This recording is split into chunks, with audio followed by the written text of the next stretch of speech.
What's going on, everybody? Welcome back. What's on my deck? We've been fishing like crazy, competing on the Elite Series, and of course it is summer back home in Minnesota. Fishing season opened up, which means I'm back to smallmouth fishing on Lake Mille, doing a bunch of guiding, putting good people on really big bags, and it's full on pre-spawn. So that's what we're gonna do. What's on my deck? May. Let's talk about what we're doing for smallmouth pre-spawn stuff up in your northern glacial bodies of water. In my case, Mille Lake, but I'll be at St. Clair this year. I'll be on Champlain, I'll be on St. Lawrence, all kind of fish the same. And this is some great baits to be using pre-spawn. I only have 8 going. 1, because the mosquitoes are terrible and I got to get through this thing tonight. 2, these are legitimately the 8 rods that I've been using. And I got a little smorgasbord for you, if you will. I got some of my rods, personal rods that I'm using, and then some of the ones I'm guiding for. So we can kind of, are guiding using, so we can kind of get a full gamut of what we're using price range wise and why I'm using it. And so that's it. These are our 8. Let's get on them. First and foremost, been doing a lot of the work right here. This is the Shimano World Minnow 115 SP.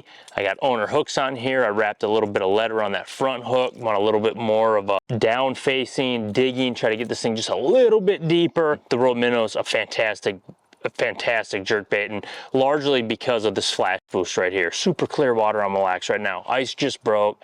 Those fish can see me from 100 feet away, no problem. So I'm making super big casts. I'm using Shimano Mastiff 10-pound test again, just to try to get a little bit more dig out of it. And then an NRX plus an 842C MBR rod, 7-foot rod, pretty perfect for this. Pretty light, parabolic action. They load up on those owner STXs and it's over. They're slashing at this a lot, so I'm switching out these hooks as much as possible, at least daily. Those bigger females are just kind of slashing at the bait.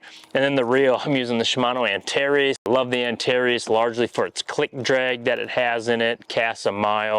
Awesome for a jerkbait setup. So that's setup 1. You can't go pre-spawn smallmouth fishing on glacial clearwater lakes without a jerkbait. You just can't do it. Matter of fact, you can't do it with forward sonar anymore. You just always have to have a jerkbait in the boat.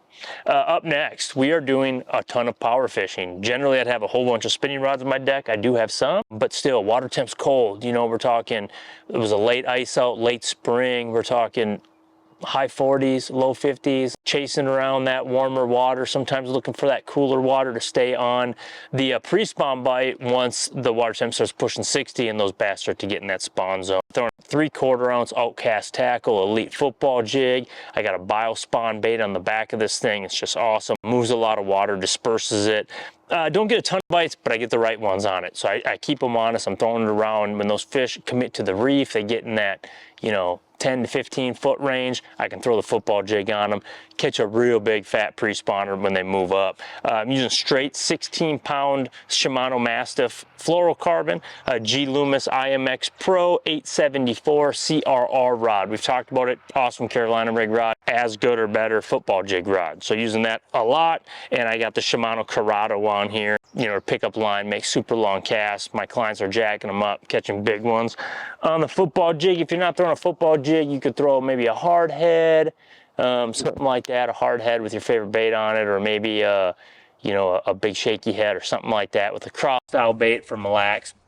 Probably going to get you more bites in the end. Up next, the Chatterbait. Again, we're talking pre-spawn. Just because it's pre-spawn in Florida or in the grass and everywhere, don't sleep on a Chatterbait for smallmouth bass. I'm using the Loomis NRX Plus 883C BJR. Sometimes I use that Poison Adrena fiberglass rod. That's when I'm in real shallow, grassy conditions. When I'm out fishing this big water, I want a longer rod. I like this 7.4. It's a medium heavy action bladed jig rod.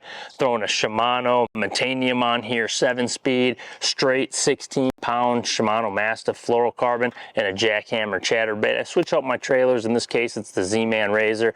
Basically what I had on, fishing pre-spawn everywhere, I'm still taking cracks at it. You get the wind blown right, pre-spawn starts getting that mid-50s, those big smallies will show themselves and they'll definitely wrap their mouths around a Chatterbait. No different than any largemouth pre-spawn factory that you can go to. Up next, man, this has been catching 5-pounders. This puts 5-pounders in the box, in your hands for photos on Lake Mille and all these pre-spawn fisheries. And that's a little Outkast tackle Goldeneye. I'm using an 1/8 ounce. Why? Because I want to really utilize the kick of this BioSpawn ExoSwimmer. It's the 3.25 size. Sungill color is a really good one. We use Gobi Smoke sometimes. There's a bunch of different colors that I'll use, kind of rotate through it depending on their mood. I'm using a Loomis GCX 852S jig worm rod, a Shimano Stradic straight 10-pound PowerPro to a 10-pound Shimano Mastiff Flourocarbon leader.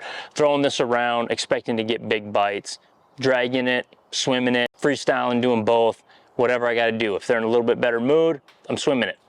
If they're cold, they're not in the right mood, I'm dragging it, killing it, doing whatever I got to do to get the bites. And this one's been putting 5-pounders in the boat for sure. Up next, let's talk about the Outkast Tackle Fighter Fly.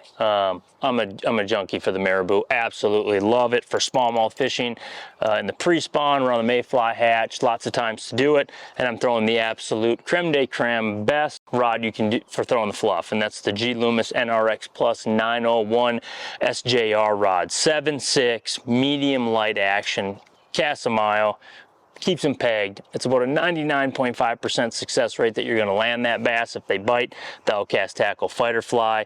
I'm using straight 8-pound PowerPro. Regular PowerPro casts a little further than Super Slick does to an 8-pound Shimano Mastiff Flourocarbon leader. Got to throw the Marabou. This time of year, catch big fish.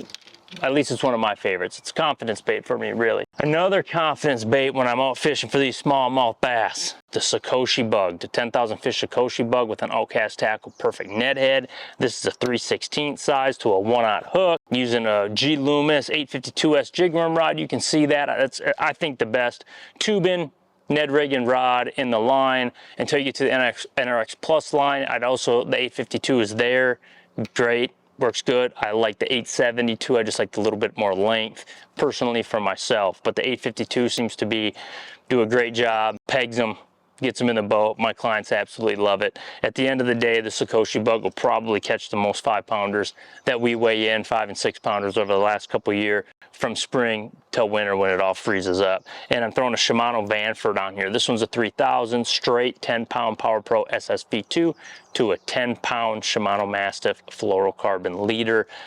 Throwing this around, pitching it at schools. You know, I want to power fish this time of year. I want to throw that jerk bait. I want to throw that football jig. I want to throw the hair. I want to do stuff like that. But sometimes you got to slow down, or my active target picks up a school that's kind of pre-spawn and all huddled up. That's when I want to throw that in there, which brings me to my next one. If it's not going to be a perfect net head, it better be a tube. In this case, it's a Get Bit tube with a Get Bit jig head, 1/4 ounce, little guy, 2.75-inch size tube. I like that this time of year. If you notice my swimmer's smaller, I just like that smaller stuff in the spring. I'll beef it up as the season goes. Again, throwing that Loomis IMX Pro 852S jig worm rod on a Shimano Vanford 3000 straight PowerPro SSV2 to a straight 10-pound Shimano Mastiff Flourocarbon leader. Every now and then, if the zebra mussels get real rough, I'll put 12-pound test on the tube. Last but not least, I'm not getting a ton of bites on it, but man, when I get a bite, it's either a rat or an absolute pig giant smallmouth bass. Right now, they're thinking about moving up. That warm water's moving around these lakes all the time. You got to keep track of it. And when you collide with that 60-degree water temp, maybe even 58, 59, and the conditions are just right, the Shimano World Pop is getting absolutely destroyed. We're throwing that on a Loomis GCX 812 SPR. It's actually a spinnerbait rod. I use it for a whole bunch of stuff. In this case, a top water rod. Throwing it on a Shimano 150 XG, high speed. You know, you're working this bait, walking it, popping it, and boom, they eat it. You want to catch up to them real quick. This is the Curado MGL, straight 30-pound PowerPro SSV2 to a small 20-pound Shimano Mastiff Flourocarbon leader. Again, you're talking about the World Pop here. Great color for clear water. They can see it, they're looking at it, I can tell. I watch that active target, I see those fish get up underneath my bait, kind of like a dang killer whale or something. They come up and they look at it, and all of a sudden they just decide to eat it. So I love the flash boost technology that we get out of the World Pop. I can cast them out and it walks crazy. When I see them come up underneath there, I just shimmy shake that thing back and forth, make them bite it. But again, pre-spawn, this will work all the way through the summer from here, but a lot of people are hesitant to throw the top water, and I'm telling you, when the conditions are right, it'll make your day, or put that extra 5-6 pounder in the boat that you need to have a mega bag. leg. So that's my what's on my deck for May.